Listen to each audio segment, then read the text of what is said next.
the City of Tyler Planning and Zoning Commission meeting for September the 3rd. Our first order of business is to call the roll. Sheila? Yes, sir. Okay. John Landis. Here. Michael Carmichael. Here. Christina Davis. Present. Philip Umber. Clint Childs. Here. Carlene Dark Bays. Present. David Hudson. President, we have a quorum of 6 members of the commission. Planning and Zoning Commission makes recommendations to the City Council. Any item approved today will be heard by the City Council at its regular meeting on Wednesday, September 25th, 2024, commencing at 9 a.m. If you received a notice for this meeting, you also have received a notice for the City Council meeting. If any item is denied, the applicant has 10 calendar days to file a written appeal with the Planning Department. The appeal will then be acted upon by the City Council. If you're to speak for or against an item, please state your name and address for the record.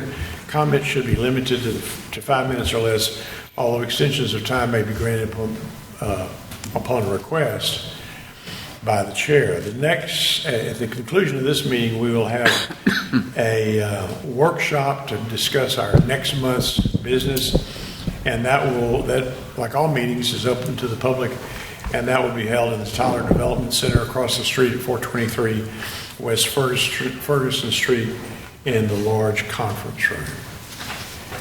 Our next order of business is minutes from the August 6th meeting. Commissioners had an opportunity to review those.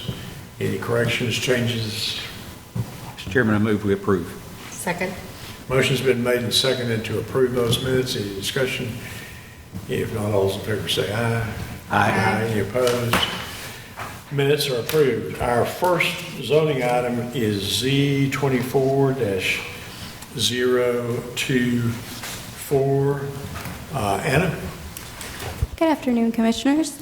This zone request is from an R1B, which is our single-family residential, to our R2, which is our two-family residential district. It is located west of southwest intersection of South Porter Avenue and East Lawrence. The applicant is requesting the zone change to remodel the home to allow for a duplex. All of the adjacent properties to the property are zoned R1B, which is our single-family residential district, and are developed with single-family homes. The future land use would be amended from single-family medium low density to single-family and single-family attached. The applicant stated that the house was built as a duplex. The previous owner wrote a statement that it had been developed as a duplex before his mother moved in around 1993 to 1994. The house was converted back into a single-family home when the mother bought it. The applicant is requesting to renovate the home into a duplex, and in this area, all of the surrounding homes are built as single-family. This request would not be inconsistent with the character of the neighborhood. Out of the 22 notices mailed, no notices were returned in favor or in opposition to the request. Staff has recommended a technical review of the request and finds the request is generally inconsistent with the approval criteria, and staff recommends denial of the request. All right, Anna, thank you. Any questions for city staff? If not, I don't have any indication of persons here to speak, or are there persons here who would like to speak on this item for or against?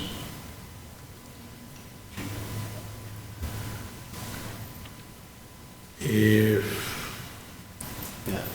there is someone, please come forward and state your name and address for the record. Yeah, my name is Rocio Arellano. My address is 1822 East Lawrence Street. We're trying to zone in this property since it has built a duplex. All it does is just the family that used to live there, they just paid all the bills together.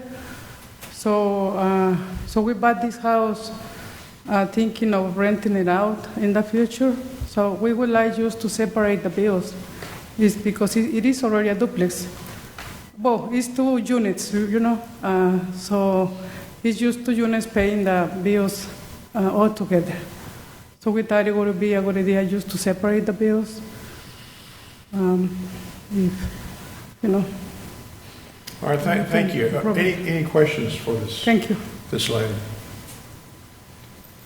Are there others here who'd like to speak on this item? If not, the staff recommendation is to deny. I have a question. Yes, Mr. Carmichael? Is the recommendation to deny taking into consideration that it has been used as a duplex, or is it not a duplex because it's never been set up that way officially? Right, so the current zoning would never have allowed for a duplex, so maybe, if there was a conversion, it was a long time ago. That's still not known, but if it were to be treated as a legal non-conforming duplex, that would have ceased or ended once it was no longer used for two-family. And so I think the ultimate, or the question is, if it's rezoned and, the property were completely rebuilt or the structure was demolished or whatnot, the zoning would allow for a new duplex. And so the question, looking at how the street is built out, which is rather built out with single-family homes, whether that would be recommended, and there's nothing that would guide us in recommending that. Okay. Calvin, can y'all put a zoning map on the screen, please, if you have one? So, pretty clearly, everything around it's R1B. Yeah. Okay. Are there any other questions? So, Commissioner, who'd like to make a motion? Mr. Chairman, I move we deny Z24-027. Mr. Carmichael makes a motion to deny. I'll second that. Motion, Mr. Childs seconds. Any discussion? If not, all those in favor say aye. Aye. Zoning request is denied. Next on our agenda is Z24-028, and Carlene is going to recuse herself on this item and has stepped out of the room. Good afternoon, Commissioners. This is a zone change from AG Agricultural District to R1A Single Family Residential District.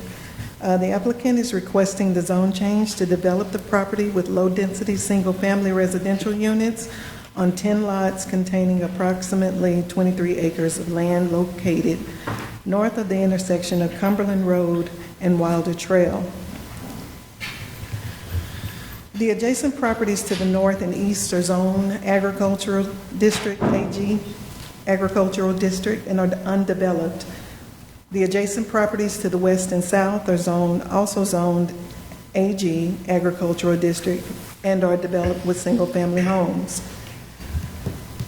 This request is consistent with the Tyler First Future Land Use Guide, which identifies this property as single-family low density.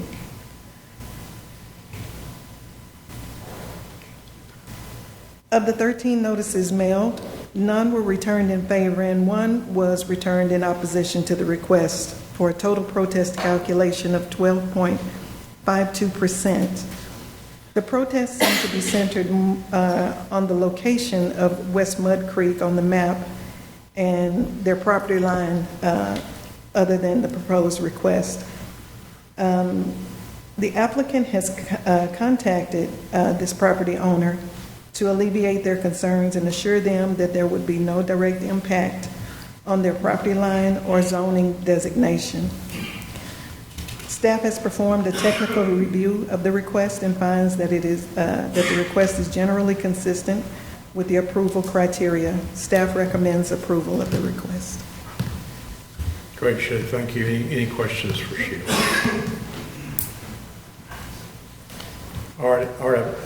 If not, I have Chris McNarity. Yes. Sir, would you come forward and state your name and address for the record? Good evening. My name is Chris McNartney, and I'm here representing Geneco Group. So, and that's 1350 Dominion Plaza. That's the address there. So yes, to second what Ms. Sheila had said, we do want to change the zoning from Ag District to the R1A, which is the single-family dwellings. In this, in the two letters that we sent out, the first one being August 20th and the second August 27th, we received a couple of comments and questions that we had addressed. The first comment was to the impact of the current Ag District of the Wilder Way. And the second comment was, would there be any connection point between Wilder Way and Wilder Trail? Since then, we've actually reached out to the City of Tyler and got confirmation from them that no, that would not be an impact to the current Ag District of Wilder Way, nor would there be a connection point between Wilder Way and Wilder Trail. So to second that, I don't believe we had any other comments that went out unanswered. So with that, I'm here to answer any questions if there are any. Is your presence here indicate support for the zoning change? Yes, sir. All right. Any questions for Mr. McNarty? Thank you for your time and presence. Are there others who wish to speak on this item, for or against? If not, the staff recommendation is to approve this item. Is there a commissioner who would like to make a motion? I'll make the motion to approve Z24-028. Second. Motion's been made and seconded to approve this item. Any discussion? If not, all those in favor say aye. Aye. Any opposed? Zoning changes on that item is approved. Next is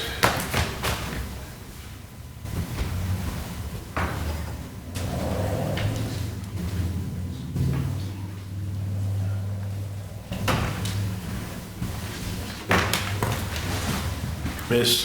Dark Bays has rejoined us. The next item is PD 24-017, Bellwood Golf Club Road, and a whole bunch of lots. Kyle? Yes, sir. This is a request to amend the concept plan for the Bellwood Park development. This is zones PCD, Planned Commercial District, and it was approved back in 2008 with a concept plan, which I have further in the presentation. But as you see, this is pretty much the West Loop area, and there's a mixture of commercial development in the area, industrial, and then also the Bellwood Lake on the southwest side there. The request is, let's get to it here. When it was approved in 2008, there was a concept plan, as you see here, that shows the major streets in the area, which is Earl Campbell Parkway, and then the general location of certain types of uses and their densities, as you see here, as that was approved. This is not a site plan where these locations are, what you're looking at here is not definite. It's more of a concept plan for the layout of the street, the major street. And when the plan development was approved, it did stipulate that any change to that has to come back through the process, which will allow for future phases of development, such as plats and site plans that will be approved based off of the concept plan.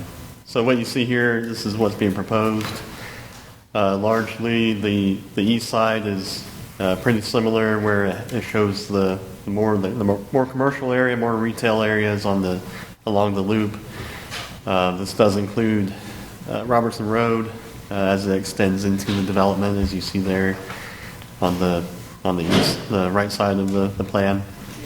Earl Campbell Parkway is shown to be realigned slightly to the north which takes it away from the larger area of the floodplain. There's a FEMA floodplain through there, which as more interest has developed on with the property, that I believe they have looked at the feasibility of developing it where it's shown here versus what they have shown here. And this does save quite a bit of money and makes it more feasible to develop this property, which is in our interest. And so that's I think largely the push there is to move the Earl Campbell in the location that is feasible to be developed through the property, and they do show other connections on the west side that extends into those areas, west and south. So for when those areas develop, that they do have access there. Reviewing the land use, essentially the densities, they're all consistent with the approved plan development. It does not exceed the maximum number of residential units that were approved back in 2008, which is just over 3,200. If anything, there may be a reduction in that number, which I think last time we looked at this area that we agreed that was pretty ambitious and could have caused issues long term, but this does not increase any of those those densities or number of units, so that is in keeping with what's already been approved. The staff has reviewed the application. We did not receive any notices in favor or in opposition to the proposed change, and staff recommends approval. Thank you, Kyle. Any questions for Kyle?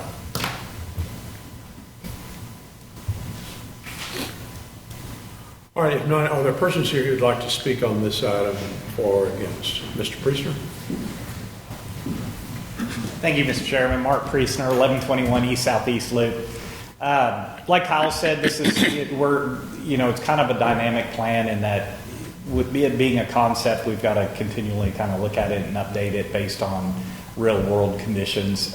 This one, part of the changes in the fluctuation of Earl Campbell came from location of the floodplain where we can cross it, but also looking at we needed to put a couple detention areas in there for the commercial and before it goes down into Bellwood Lake. So this matches the preliminary plat that was filed on it, but what we're trying to do is continually look at what's the most practical as far as land uses, densities, and keep those things and kind of keep planning towards them. Like Kyle said, this is a lot less than what was in that initial. We're not changing the text of the overall PCD, so those thresholds are still in place. But practically speaking, when you start looking at how it's going to develop out, it'll be a lot less on the density side. Be happy to answer any questions that you have. Any questions for Mark? Mark, just curious, what are the red buildings by the railroad track? Looking at something that's more industrial, not knowing what's going to happen. You see that there's a big creek that goes east-west just below that. Mm-hmm. So what we want to have is a natural separation between what's residential and what's not, because as you get up north of that creek, you're against industrial development that's north of the railroad tracks and then the railroad tracks themselves. So we're kind of looking at it as what could that be? Some kind of warehousing. I don't know that it's really industrial, but some kind of warehousing type, whether it's small, large, but something that is probably accessed directly from 31 rather than from the south. Thanks. And that City of Tyler Park property there along the south portion? Yes, sir. Thanks, Mike. On that city property, Kyle, can you show the other map with the city border of the lake, Bellwood Lake? There's a lot of gray area. Well, not that one. Not that one. Not that one. That one. That's a lot of that gray area. We're talking about a conceptual plan that's could change. If you go forward that slide, we're actually including in there. We had done up some park plans. Yeah. So if you look through this area, looking at trail system all up through, looking at some improvements down through this area, but this matches the Bellwood Lake Park plan that's been done. That includes a trail system coming all the way around and connects over on the west side. Okay. This park has a ton of potential. Yeah. The issue has always been access to it. You know, when we did the park plan on it, what really became apparent is that until we get access to it, we don't need to do a lot with it. But, you know, Bellwood Lake is a constant level, spring fed, absolutely gorgeous. So, you know, we see as this whole thing develops, that becoming really a crown jewel in the city of Tyler system. Yeah. How many people here have been sailing on Bellwood Lake? Not me. But it's a gorgeous It's lake. really nice. It could be a great asset for the neighbors and the community. You know. Any other questions for Mr. President? All right, thanks, Mark. Don't go away. Are there others here who'd like to speak on this item for or against? If not, the staff recommendation is to approve. Is there a motion? Mr. Chair, I'd move to approve PD 24-017. Second. Motion's been made and seconded to approve this item. Any discussion? If not, all those in favor say aye. Aye. Any opposed?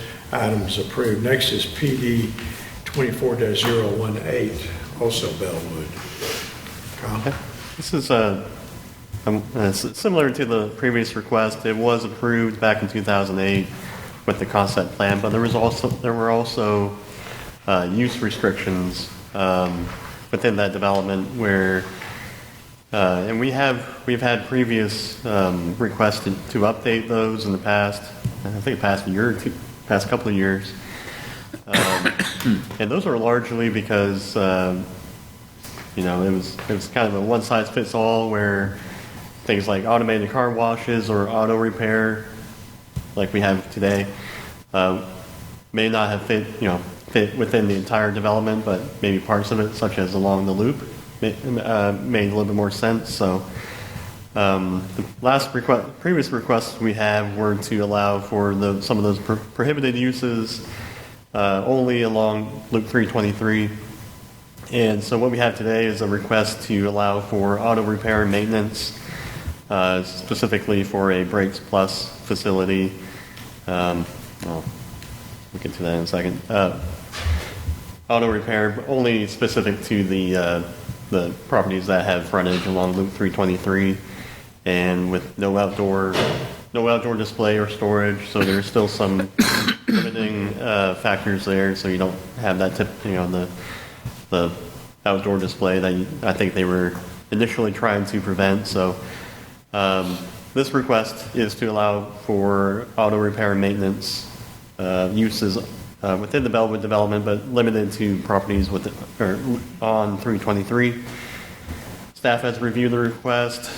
We did not receive any opposition or anything in favor to this change, and we recommend approval. Okay, thank you. Any questions for Kyle? I don't have anybody listed to speak, but Mr. Priestner is here. I put it all on one. I put 2, 3, and 4 or whatever. 3, 5. Like Kyle said, so this is really kind of like he said, this is a result of terminology from a while ago. Things have changed as far as what we're wanting to allow is very light types of uses, more like you see with Christian Brothers, Firestone, something that's totally inside, light duty kinds of things. This is not engine repair. This is not training rebuild. It's not like the major stuff. So we want to make sure that we're keeping everything inside, no outdoor display, no overnight stuff. And that's, so we're limiting that still to the 323 frontage because that's where it's most appropriate, but we're limiting it to those very light types of maintenance things. Okay. Any questions for Mark? Mark, is it shared access to get in, or is everyone going to have their own? On your next one, yes. Oh. It will be. Yeah, that's the next one, but you'll see it in a second. Very Yes. Clint, can you just wait a minute? So excited. Are there others here who would like to speak on this item for or against? If not, is there a commissioner who'd like to make a motion? Mr. Chairman, I move we approve D 24-018. Second. Motion's been made and seconded to approve this item. Any discussion? If not, all those in favor say aye. Aye. Any opposed? Item's approved. Next is PD 24-019, also Bellwood. Okay. And so finally, this case kind of relied on the other two here. This is to allow for one of those uses for Brakes Plus, which is quick serve auto repair or maintenance, essentially for these services you see here, which are now previously recommended for approval. And this is the proposed layout of the establishment, which has the shared access off of Loop 323, which will go, I believe, north and south out of here, and then south through the development to the other tracks. Actually, I'll go back here. This is showing the approximate location there. We're really just talking about that lot 8, that block there between Whiteside and the Loop. And so what you see here is the layout, which is consistent with the plan development standards, as well as all the other development standards for these types of developments. Staff has reviewed this request and recommends approval of the site plan amendment to add this layout. Thanks, Scott. Show me where's the Harley Davidson facility that was previously approved? There was a zone change for Harley Davidson location just north of here. That lot that's north of it. Just north of the green line? Yes, sir. Okay. Any other questions for city staff? If not, are the persons here who'd like to comment on this request at all, for or against? Mr. Chairman, Mark Priestner. Oh, yeah. 1121 East Southeast. Besides you. To answer your question, like Kyle was saying, it is shared access. There's only one access in on this section, and that shared access continues to the west to serve the property behind, and then it goes south to continue down to Robertson Road. So that TxDOT approved all of the access points going up and down 323, and that's the only one that's allowed. So there's shared access going north-south and to the west as well. Any questions from Mr. Priestner? All right, are there other persons who would like to speak on this item for or against? If not, is there a motion? Mr. Chairman, I'll move to approve item PD 24-019. Second. Motion's been made and seconded to approve this item. Any discussion? If not, all those in favor say aye. Aye. Any opposed? Item's approved. That brings us down to plat, PD 24-021, Legacy Bend Edition. Kyle?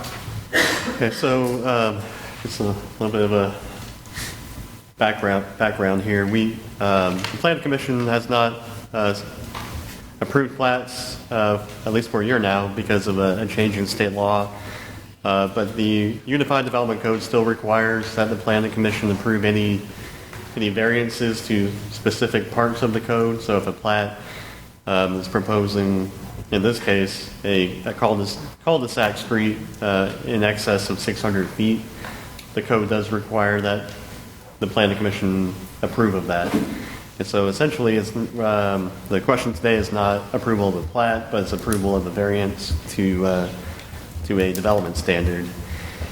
And so this is the proposed preliminary plat for Legacy Bend. There were previous iterations to this.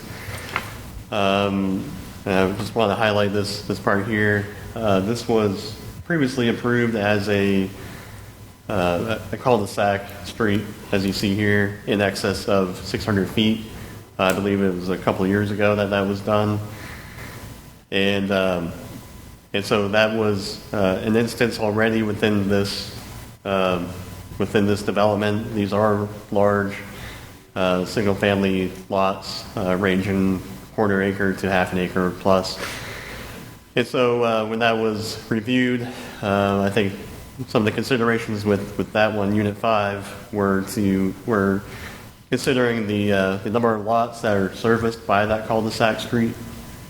And when that was approved, essentially that did limit the connections west into this area that they are proposing here, Unit 8.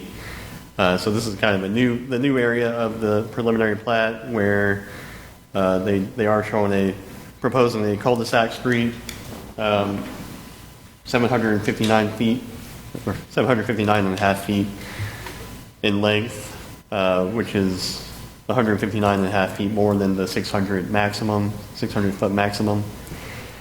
What they do show, and so, if we look at, some of the previous actions that have been taken in this area, that does limit that connection that you would have expected to the east, which we wouldn't really have this situation if that was set up that way. And so what the applicant is proposing is this longer cul-de-sac to serve 12 lots, 12 large residential lots.